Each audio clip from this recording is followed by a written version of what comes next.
Guys, hingi lang kami ng onting tulong. Any amount, kahit piso, Gcash guys. Makakatulong lang para sa pag-recover ni Liberato de Guia. Guys, this is siyang construction worker. Nung pauwi na siya, na-aksidente siya sa bike. Medyo napalala yung tama ng ulo niya. Guys, yung pagbabike niya is parang padaustos o pababa.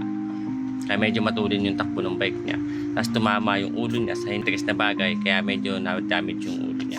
Na-operahan siya, so ngayon at hanggang ngayon nagpapagaling pa siya. So guys, baka sakali lang matulungan niyo. So guys, any amount lang sa mga gustong tumulong, para lang po sa panggatas or sa mga ilang panggamot ngayon habang nagre-recover siya, para rin po makabalik na rin siya sa pagtatrabaho at muli makatulong na sa kanyang pamilya.